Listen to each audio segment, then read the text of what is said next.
This plugin claims it can do in one click what usually takes me 10 minutes. So instead of talking about it, I tested it on an actual client project. This plugin pretty much automates the steps I would normally do manually in Photoshop. And honestly, this part is impressive. But there is another thing I noticed with this plugin, and this is where things get complicated. Because depending on how you retouch, this can either save you a ton of time or introduce extra cleanup that cancels the whole benefit. Quick heads up, this video is sponsored by Retouch for me, but everything you're seeing is my real experience using it in production work. I'll show you where it shines, where it falls short, and whether this actually makes sense in a professional workflow. Okay, so what we're gonna do is use the Cloud Retouch. So I gotta log in first. So when you log in, it's gonna take you to the website and then you just log in there. Then once you've logged in, you have your 100 retouches or how many you want to use. And you just basically click on these switches. So I'm just gonna click heal. I'll probably, and you can change like the sensitivity. I just crank it up at max.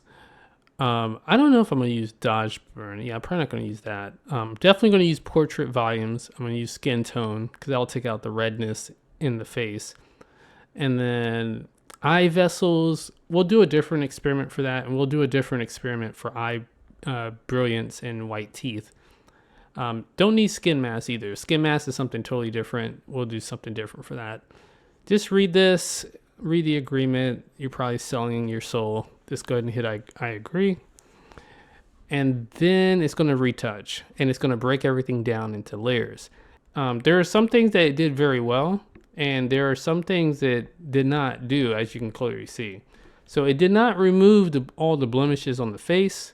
It did remove the redness, and it did do some portrait volumes, but the healing part, like you can see before and after, but it did do the skin tone. The skin tone is great. It took away the red.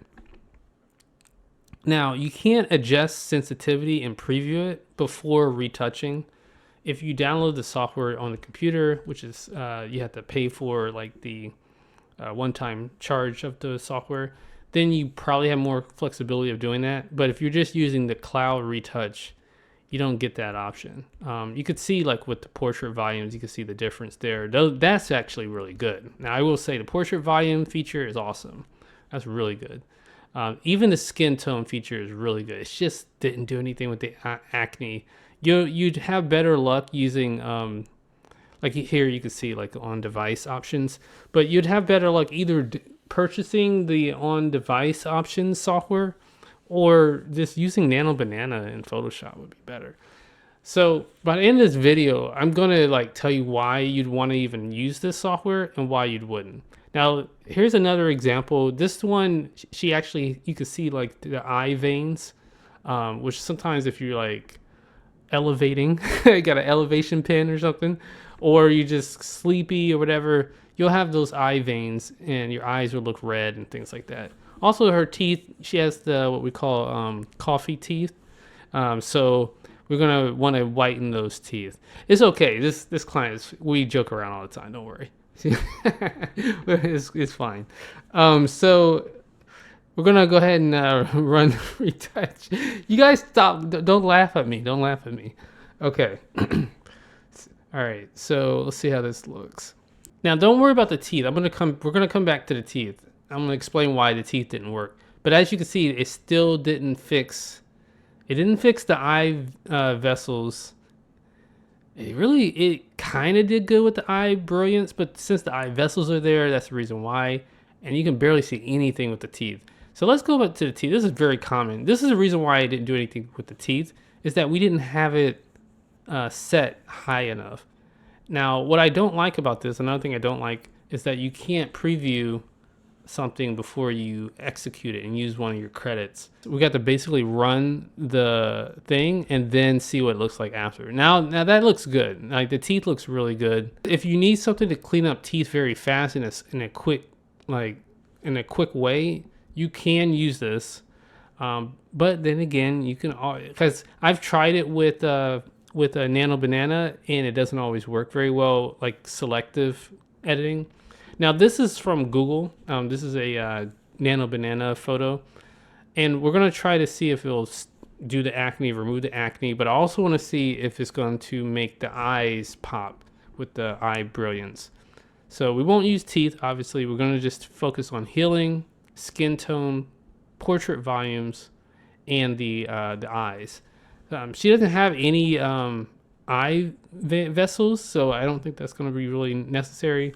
I'm not going to worry about fabric. We're going to skip that. Clean backdrop. I'm going to show you what that looks like in a bit, but you'll see. All right. So once again, the healing brush or a healing option doesn't work very well. If you use their native software, it possibly can work, but I feel like it'll be faster just to do it old school.